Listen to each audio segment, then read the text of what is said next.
O assunto em pauta na esfera econômica parece ser a permanência ou não de Paulo Guedes frente ao Ministério da Economia.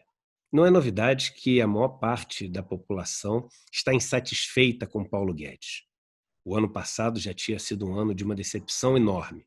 Um ano em que as principais instituições e organizações do mundo previam um crescimento de 2,5% para o Brasil, e o Brasil cresceu em torno de 1%, ou seja, pouco mais de um terço das previsões.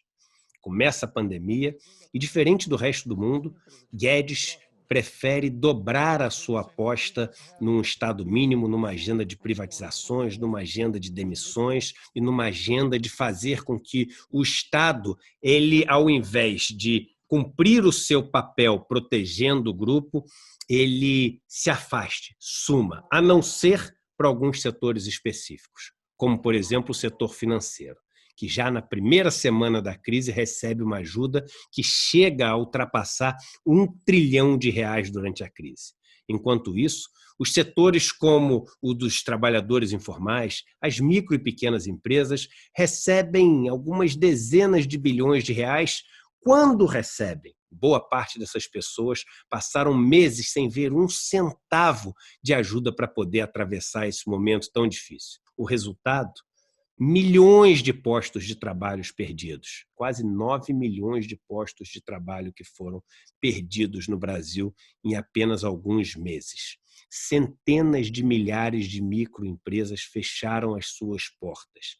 E o caos só não foi total porque a oposição conseguiu aprovar um auxílio emergencial de R$ 600 para as pessoas que vivem na situação de maior pobreza e para os trabalhadores informais que, da noite para o dia, passaram a não ter renda nenhuma.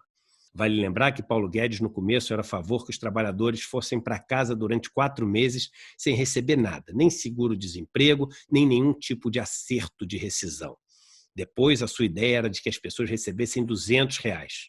Enfim, com a aprovação de uma ideia que veio da oposição, as pessoas passaram a receber R$ 600, o que ajudou até o governo Bolsonaro a ganhar popularidade.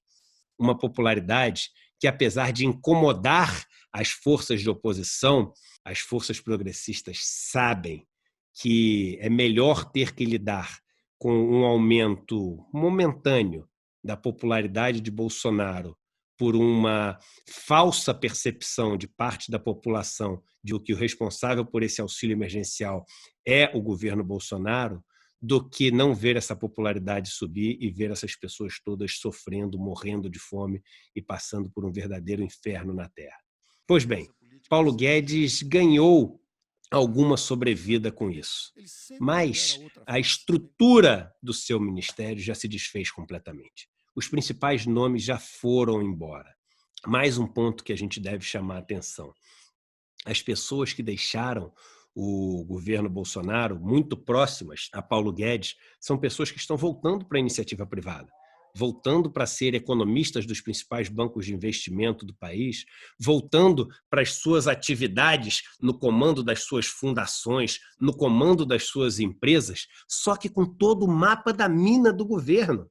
Eles sabem quais empresas vão ser privatizadas, eles sabem quando essas empresas vão ser privatizadas, eles sabem a que preço essas empresas vão ser privatizadas, eles sabem a agenda do governo, o que vai ser feito, e vão lucrar bilhões de reais na iniciativa privada com essas informações privilegiadas. As mesmas pessoas que defendem a livre competição, as mesmas pessoas que defendem o livre mercado, desde que seja uma livre competição onde elas tenham muito mais possibilidades de ganhar a batalha, de ganhar a competição do que os outros, porque tem informações privilegiadas, porque tem condições privilegiadas que os outros não têm. Aí é fácil ser a favor da livre competição e do livre mercado. Por fim, as pessoas se enganam ao achar que a saída de Paulo Guedes abalaria o governo. Não é verdade. Paulo Guedes foi a opção possível para a elite econômica desse país, para a elite financeira desse país, para poder vencer as forças progressistas. Quando viram que as outras candidaturas de direita não tinham mais chance, ficaram com Guedes e fizeram todas as suas apostas em Guedes. Mas existem nomes que são muito mais bem vistos pelo mercado financeiro e pela elite empresarial desse país do que Paulo Guedes.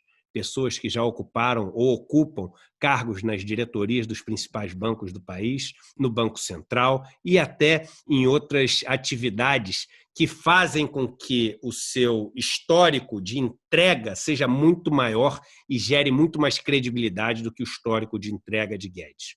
Guedes não tem nenhum livro, nenhum artigo, nenhum trabalho, nenhum legado que faça as pessoas olharem para ele com algum tipo de esperança que ele vai conseguir executar o seu projeto ou trazer dias melhores para o país.